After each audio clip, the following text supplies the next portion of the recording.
다 함께 자리에서 일어나셔서 하나님의 말씀 고린도후서 2장 3장 1절부터 3절까지 함께 읽으시겠습니다. 우리가 다시 자천하기를 시작하겠느냐? 우리가 어찌 어떤 사람처럼 추천서를 너희에게 붙이거나 혹은 너희에게 받거나 할 필요가 있느냐? 너희는 우리의 편지라 우리 마음에 썼고 뭇 사람이 알고 읽는 바라. 너희는 우리로 말미암아 나타난 그리스도의 편지니 이는 먹으로 쓴 것이 아니요 오직 살아계신 하나님의 영으로 쓴 것이며 또 돌판에 쓴 것이 아니요 오직 육의 마음판에 쓴 것이라. 아멘. 아멘. 자리에 앉으시겠습니다. 이틀 전에 목사 안수를 받았습니다. 어떻게 뭐가 좀 달라 보이나요? 아니면 지난주하고 똑같아 보이나요? 그래도 안수 받았는데 똑같으면 안 되지 않나요? 아내가 며칠 전에 이제 교회에서 목사님 하고 불러야 되나요? 하고 물어보더라고요. 그래서 제가 말해줬죠. 그럼요, 구미 사모님. 이제 전도사님 사모님이 아니라 목사님 사모님 되셨습니다. 축하해요, 구미 사모님. 프로모션. 예전부터 그런 말이 있었어요. 명동 한 복판에서 김지사님 하고 부르면 한 50명이 뒤돌아본대요. 한국의 김지사님들이 얼마나 많겠어요. 근데 명동 한 복판에서 목사님 하고 불러도 한 50명이 뒤돌아본대요. 이제 저도 뒤돌아봐야 돼요. 제가 작년 이맘때쯤에 박창현 목사님께 이렇게 말씀을 드렸어요. 목사님, 제가 드디어 준비가 거의 다 끝나서 내년 5월에는 목사 안수를 받을 것 같습니다. 그랬더니 목사님께서 축하해 주시면서 목사 안수를 받고 바로 그 다음 주일에 설교와 축도를 제가 해야 된다고 말씀해 주시더라고요. 아직 1년이나 남았는데 미리 당부해 주셨습니다. 그런데 사실 저는 오늘 설교 주제를 2년 전부터 마음에 품고 있었습니다. 2년 전에 고린도후서 3장을 묵상하다가 이 말씀은 정말로 내가 나중에 목사 안수를 받고 나서 꼭 우리 교회와 나누어야겠다 하는 감동을 받았습니다. 그래서 이 말씀을 지난 2년 동안 품고 있었습니다. 오늘 읽은 본문에 나오는 너희는 우리의 편지라, 너희는 그리스도의 편지라 라는 표현은 사도 바울이 자신과 고린도 교회와의 관계를 설명하면서 사용한 아주 감동적인 비유입니다. 오늘 이 주신 말씀을 가지고 우리 교회와 저와의 관계도 조금 이야기하고 또 교회와 모든 성도님들과의 관계에 대해서도 나누고자 합니다. 고린도 전서와 후서는 사도 바울이 자신이 개척했던 고린도에 있는 고린도 교회에 보낸 편지입니다. 사도 바울은 제2차 여행 중에 고린도라는 도시에서 1년 6개월 동안 좀 비교적 긴 시간을 머물렀습니다. 다른 지역에 비해서 더 오래 있었어요. 고린도 교회에 세우는 과정도 굉장히 힘들었습니다. 사도 바울은 주로 도시로 가면은 전략이 벌써 형성되어 있는 유대 공동체에 찾아가서 거기서 예수님을 복음을 전했습니다. 그리고 그 공동체의 중심은 회당이었습니다. 그런데 텃세가 심한 유대인들이 바울에게 유대인 회당에서 복음을 전하게 허락하지 않았습니다. 그래서 바울은 회당 밖에서 유대인들이 아닌 이방인들에게 예수님의 복음을 전했습니다. 그래서 그 바울의 말씀을 듣던 이방인들 중에 디도 유스도라는 사람이 있었고 그의 집에서 예배를 드리기 시작했습니다. 그래서 고린도 교회는 가정교회로 시작한 그런 교회였습니다. 그리고 사도 바울은 고린도 교회를 자비량으로 세웠습니다. 고린도에서 자신의 최고의 동역자가 되는 브리스길라와 아굴라라는 부부를 만나게 됩니다. 이 부부도 천막을 만드는 전문가들이었습니다. 우리가 알다시피 바울도 텐트 메이커, 천막을 만드는 사람이었죠. 그래서 바울은 이 부부와 함께 천막을 만들어서 그렇게 번 돈으로 고린도 교회를 세웠습니다. 우리가 함께 고생하면은 전우애가 생기잖아요. 그리고 함께 고생하면은 그 결과가 더욱더 보람차게 느껴지잖아요. 그러니까 고린도 교회와 바울의 관계가 얼마나 끈끈했을까요? 그리고 그 교회를 생각하는 바울의 마음이 얼마나 애틋했을지 우리가 쉽게 짐작할 수 있습니다. 그런데 바울이 이제 새로운 선교지로 떠나고 나서 고린도 교회에 문제가 많다는 말들을 듣게 됩니다. 그래서 아주 짧게 말씀드리면 사도 바울이 급한 불을 끄기 위해서, 문제 해결을 위해서 써서 보낸 편지가 고린도전서 후서입니다. 여기서부터 중요한 내용입니다. 고린도 후서는 전반적으로 바울이 자신의 사도직을 방어하고 있습니다. 왜냐하면 당시 고린도 교회 안에서는 바울을 비난하고 그의 권위를 의심하는 거짓 사도들이 있었습니다. 그 거짓 사도들은 자신들이 가지고 있는 추천서를 내세우면서 신뢰를 얻으려고 하고 또 반대로 바울을 깎아내리려고 했습니다. 그 당시 유대인 공동체에는 이 추천서가 흔했습니다. 사실 추천서는 지금도 중요하죠. 그렇죠. 무턱대고 새로운 사람을 믿을 수가 없으니까요. 더군다나 교회에서 영적인 리더를 자리에 서는 사람들을, 말씀을 전할 사람들을 신원 확인을 잘 해야죠. 그럴 때 믿을 만한 교회의 추천서나 아주 유명한 신뢰가 가는 사도들의 추천서가 얼마나 큰 도움이 되겠습니까? 그런데 당시 고린도 교회에는 이제 예루살렘 출신일 것 같은 가능성이 있는 유대 지도자들이 자신은 이제 예루살렘 출신이라고, 자신은 추천서가 있다는 것을 자랑거리로 썼습니다. 추천서를 자기 자랑으로 쓰고요. 바울 사도는 깎아내리려고 하고 교회에 문제를 일으킨 것을 보면 그들은 분명히 거짓 사도들이었습니다. 이런 거짓 사도들에게 사도 바울이 대응하는 방식이 오늘 읽은 본문 말씀입니다. 바울은 자신은 예루살렘 교회의 추천서나 아니면 유명한 지도자와의 인맥을 의지하지 않을 거라고 말합니다. 바울은 이 모든 것들을 충분히 제시할 수 있었지만 그렇게 하지 않았습니다. 바울은 그 거짓 선지자들보다, 거짓 사도보다 훨씬 더 엘리트였고요. 더 많은 인맥도 동원할 수 있었습니다. 그러나 바울은 고린도 교회에게 당신들의 변화된 삶이야말로 자신의 사도직을 증명하는 가장 강력한 증거라고 주장합니다. 2절 말씀을 새 번역으로 한번 읽어보겠습니다. 여러분이야말로 우리를 천거하여 주는 추천장입니다. 아멘. 무슨 교회 출신인지, 어디에서 공부를 했는지, 누구하고 인맥이 있는지가 어떻게 사도직을 증명할 수 있다는 것입니다.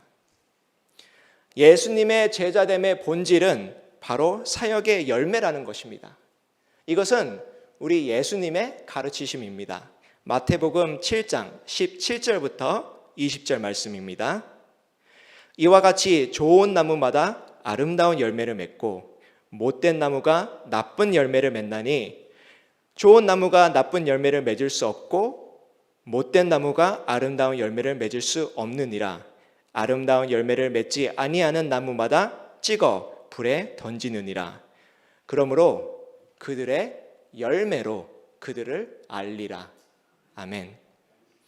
사도 바울은 예루살렘 예수님께서 가르치신 그대로 고린도 교회에 말하고 있는 것입니다. 내가 진짜 사도인지 아닌지는 내 사역의 열매로 알 수 있습니다. 고린도 교회 성도님들의 바로 당신들의 변화된 삶이 내 추천서입니다. 당신들이 내 사역의 열매입니다. 2년 전에 이 말씀을 읽는데 이런 생각이 딱 들더라고요. 사도 바울은 고린도 교회가 자신 사역의 열매라고 했는데 나와 산호세 벨리 교회는 반대로 내가 목사 안수를 받는다면 그것은 산호세 벨리 교회의 열매이다 라는 생각이 들었습니다. 저는 우리 교회에 정말 감사한 마음이 있습니다. 정말 감사하고 사랑하는 마음이 있습니다. 제가 이 교회에 19년 전에 왔습니다. 그냥 20년 전이라고 하겠습니다. 20년 전에 대학생 때 이 교회에 왔는데 그때 제 나이가 22살이었습니다. 22살이면 지금 예림이, 선우, 성현이, 시연이 나이입니다. 신비는 21살. 걔네들 또 한 20년만 기다려보세요. 제가 그때 막 우리 교회 왔을 때 제 기억으로는 대학생은 아마 저밖에 없었던 것 같아요. 맞나요? 아마 그랬던 것 같습니다. 그럼 그때부터 제가 이 교회의 미래였네요. 유일한 대학생이었으니까요. 대학생이라고 장학금도 받았고요. 처음에는 차가 없어서 주일마다 저를 대학교 기숙사에서 픽업해 주시고 또 예배 끝나고 데려다 주셨습니다. 매주 지사님 댁에 목장 모임에 가서 맛있는 한국 음식 먹는 것도 그때는 너무너무 좋았습니다. 오랜만에 동파육 한번 먹고 싶네요. 교회 지사님들이 저를 좋게 봐주셔서요. 학생 때 인턴 잡도 잡을 수 있었고요.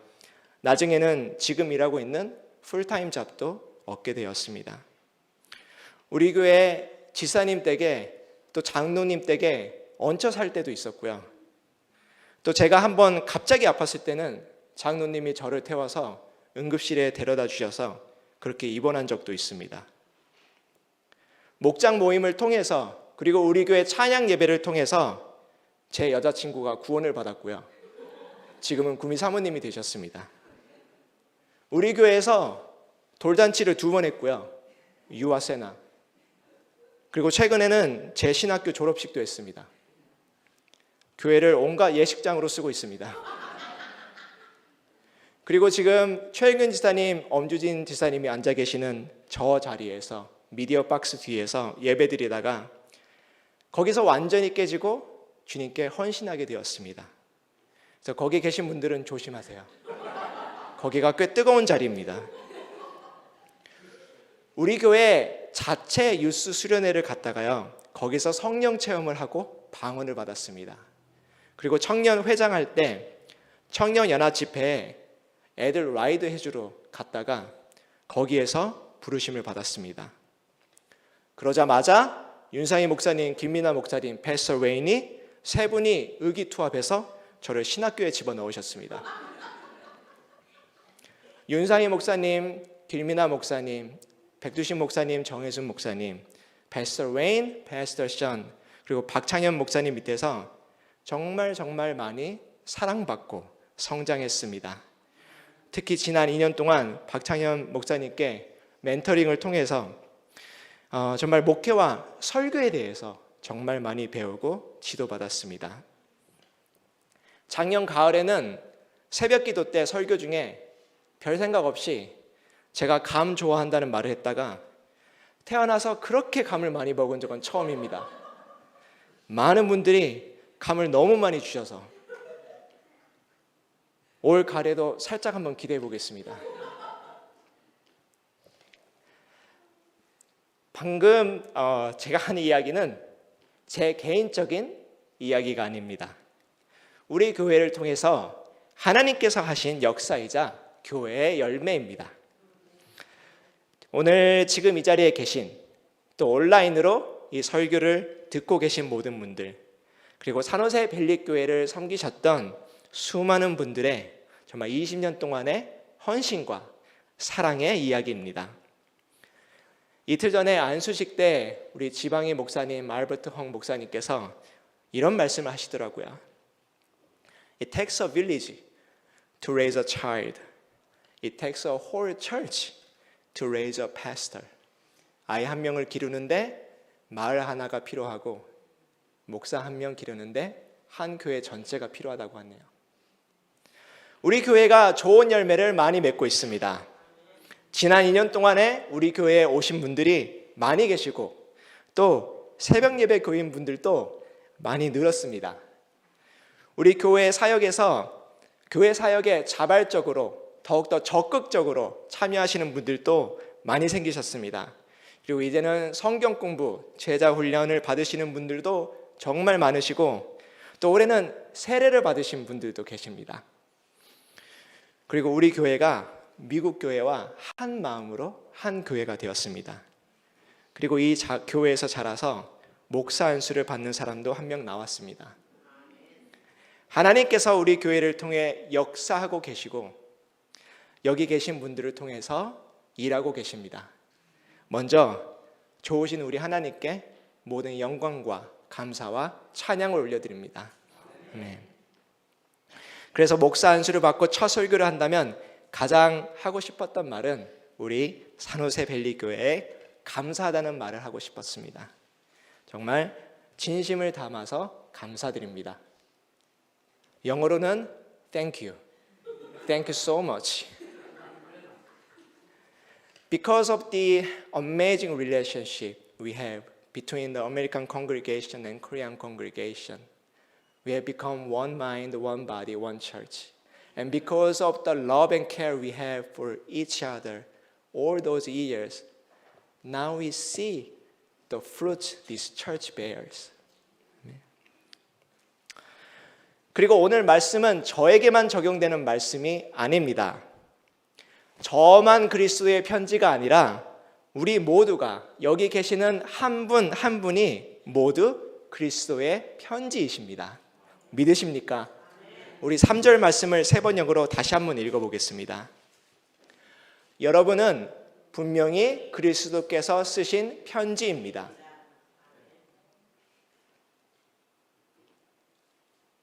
우리는 그것을 작성하는 데에 봉사하였습니다. 그것은 먹물로 쓴 것이 아니라 살아계신 하나님의 영으로 쓴 것이요, 돌판에 쓴 것이 아니라 가슴판에 쓴 것입니다. 아멘. 하나님께서 우리 교회를 통해서 저 하나만 기르신 것이 아닙니다. 우리의 목자 되신 주님께서 여기 계신 한 분 한 분 친히 기르시고 주님의 편지로 쓰셨습니다. 여기서 우리가 놓치지 말고 잘 이해해야 되는 것은 사도 바울이 그리스도의 편지가 되어라 하고 훈계한 것이 아니라 너희는 벌써 그리스도의 편지이다 라고 말해 주었습니다. 그래서 한번 따라해 주시기 바랍니다. 내가 산호세 밸리 교회의 열매입니다. 외우기 쉽게 더 간단하게 나는 그리스도의 편지입니다. 우리가 이 정체성을 잊지 않도록 정말 거울을 보면서 스스로에게 그렇게 말씀해 주세요. 나는 그리스도의 편지입니다. 그리고 오늘 어버이 주일인데 우리 부모님들이 이 선언을 자녀 앞에서도 해주시고 또 자녀들도 이 선언을 할 수 있도록 도와주세요. 그리고 다른 사람들이 저는 엔지니어입니다. 저는 사업가입니다. 저는 예술가입니다. 라고 자기소개를 할 때 뭐 상황에 따라서 필요하면은 직업을 먼저 소개하시고 또 거기에 덧붙여서 저는 그리스도의 편지입니다. 하고 덧붙여 보세요. 주님께서 우리를 그렇게 불러주셨으니 부끄러워하지 말고 자신 있게 말하시기 바랍니다. 네. 그럼 이제 그리스도의 편지가 해야 되는 일은 무엇일까요? 그리스도의 편지가 해야 되는 일. 그건 이제 담임 목사님께서 나중에 더 자세히 설명해 주실 겁니다. 저스틴 렌이라는 젊은이가 있습니다. 그는 레슬링 선수였는데요. 10-time state champion, 5-time all-American, and 2-time national champion. 그것을 한 정말 대단한 선수였습니다. 그런데 승승장구하던 그 저스틴이 레슬링 하다가 부상을 입습니다. 그래서 부상당하고 쉴 수밖에 없던 그 시기에 마약에 손을 대기 시작합니다. 마약에 빠져서 동료 선수들과 코치에게도 버림을 받습니다. 하도 중독이 심해서 가장 친한 친구 결혼식에도 참여하지 못할 정도가 되었습니다. 이처럼 정말 어려울 때 친한 친구에게서 이메일이 왔습니다. 그런데 저스틴은 그 친구의 이메일을 읽지 않았습니다. 그 친구가 60개 넘는 이메일을 보내도록 하나도 읽지 않았습니다. 왜냐하면 그 친한 친구가 크리스찬이었기 때문입니다. 당연히 자신을 정죄하는 그런 편지라고 생각했기 때문입니다. 어느 날은 또 이메일이 왔는데 그 제목이 Game Plan for Victory라는 제목이었습니다. 승리를 위한 전략이라는 제목으로 이메일이 왔습니다. 다시 레슬링에 복구할 수 있는 방법인가 보다 하고 그 이메일을 열어보니 사실은 교회 수련회에 초대하는 그런 이메일이었습니다. 근데 더 반가운 소식은 친구가 수련회비를 자기가 다 내주겠다는 겁니다. 전도할 때 꼭 이렇게 하세요. 그래서 막상 할 것도 없고 아무 갈 데도 없어서 그 교회 수련회에 참여하기로 했고 거기에서 그의 인생을 뒤집는 역사가 일어납니다. 이분의 간증이 정말 엄청난데 결론만 말씀드리면 마약에 빠졌던 중독자가 완전히 마약을 끊고 다시 복귀해서 챔피언이 됩니다. 그리고 그것도 부족해서 잠시 레슬링을 접고 아프리카로 가게 되었다가 거기에서 콩고의 피그미족들이 이 시대에도 아직도 노예로 사는 것을 보고 가슴 아파하면서 부르심을 받아서 그들을 위한 선교사가 되었습니다. 이 마약에 찌들었던 전 운동선수를 선교사가 되게 했던 것은 바로 친구의 편지였습니다. 마약 중독자를 정죄하는 내용의 편지가 아니라 사랑이 담긴 그리스도의 편지였습니다. 그리고 그 편지는 저스틴, 이 한 사람만 살린 것이 아닙니다. 그를 통해서 콩고에서 노예 생활로 죽어가던 수많은 피그미 부족 사람들을 구원시킨 그런 편지였습니다. 우리는 그리스도의 편지로서 무엇보다 주님을 사랑하고 이웃을 사랑해야 합니다. 사랑으로 섬겨야 합니다. 주님의 사랑을 많이 저처럼 많이 받으시기 바랍니다. 고린도후서 3장을 다 읽어보시면 더 잘 이해하실 수 있습니다. 그리스도의 편지는 돌판에 쓰인 것이 아니라 우리의 마음에 쓰였다고 했습니다. 돌판에 쓰여진 것은 율법입니다. 우리가 율법을 철저하게 잘 지켜서 우리가 사회에서도 잘 나가는 엘리트여서 정말 털어도 먼지하지 안 나오는 그런 깨끗한 사람이어서 그리스도의 편지가 된 것이 아닙니다. 오히려 돌판에 새겨졌던 율법으로는 우리는 죄인입니다.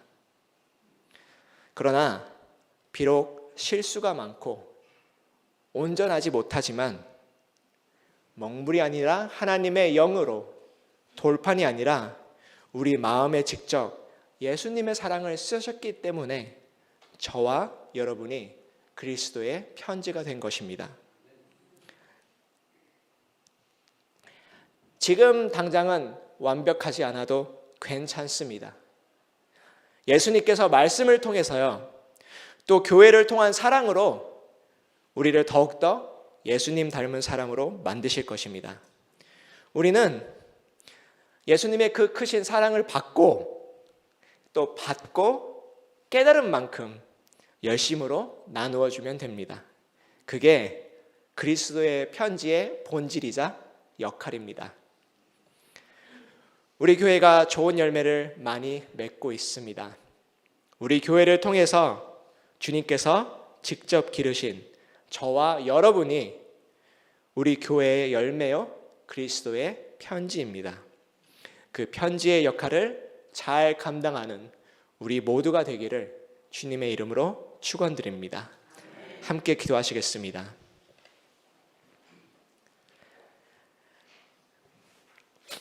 사랑과 은혜가 많으신 하나님, 주님께서 하시는 모든 일에 감사드립니다. 작고 약하고 부족한 사람을 교회를 통하여 길러주심에 감사드립니다. 우리 교회를 통해서 모든 성도님 한 분 한 분을 축복하시고 보호하시고 기르시고 인도하심에 감사드립니다. 우리가 예수 그리스도의 편지임을 잊지 않을 수 있도록 도와주시옵소서. 우리의 삶과 마음을 더욱더 주님께 활짝 엽니다. 주님의 사랑과 말씀을 우리 마음에 새겨 주시옵소서. 주님을 최고로 사랑하고 서로 진실되게 사랑하며 살기 원합니다. 이 시간 다시 한번 기도하며 다짐할 때에 새 힘을 주시옵소서. 우리와 함께 주심을 믿사오며 예수님 이름으로 기도드립니다. 아멘.